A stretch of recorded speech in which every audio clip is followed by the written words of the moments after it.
growing up, I grew up in in the immediate area surrounding Purdue University, and it was difficult. I think coming out and realizing who you are and being honest with yourself is difficult for anybody. I come from a very religious family, so for me it was a very harsh internal struggle, trying to somehow unite my sexuality with my religious affiliation.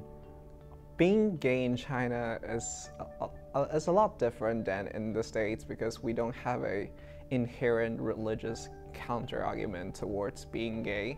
When I was in high school, I was very much afraid of what other people would think of me. Just constantly hearing people snicker in the hallway or people make comments to you on the side.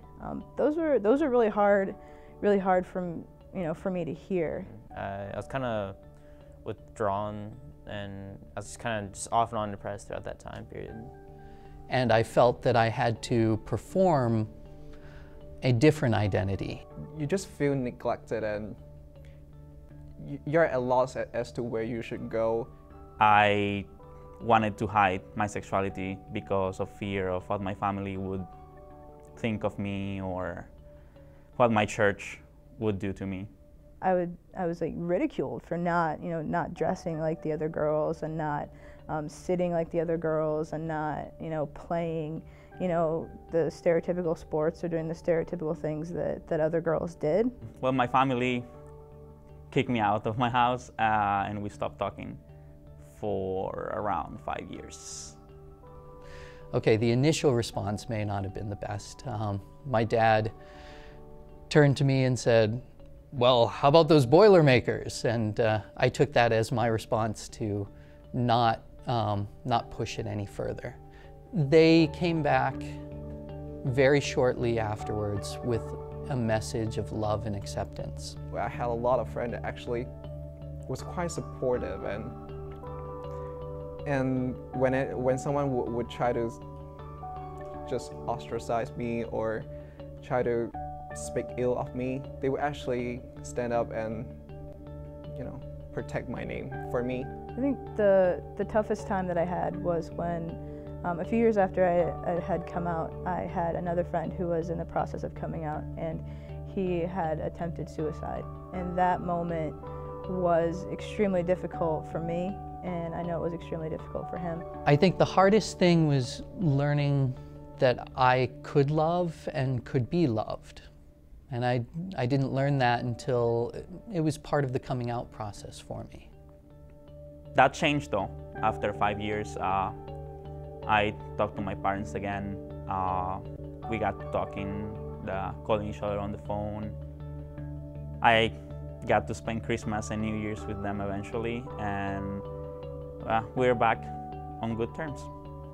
Thankfully, I had a great support network of some friends that helped me get through that, and a teacher that was very supportive. And had it not been for that, I don't know how I would have got through high school.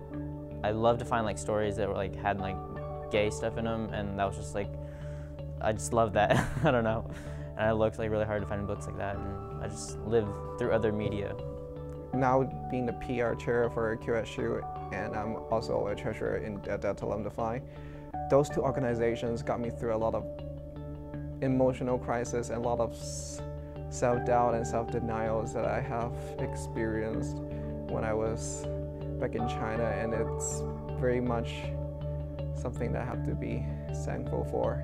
After a while, my father, he said, "Well, I'm very proud of you as my son." So to me that meant a lot, and I think that again put us back on track. It's okay to be scared. It is, because there are people out there that don't have your best interests in mind, and you have to learn who you can trust. But you can't learn that without trusting people. No matter how much people try to get you down, or they try to tell you that you're not good enough, or that you can't get married, or you don't have the same rights as them, that as long as you stick with the people that love and care about you, that you're going to be okay. Trust your instincts. Know when is the best time to talk to to the people around you.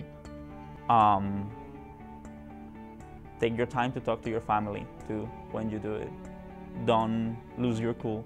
At worst, I can feel pity for someone who bullied me.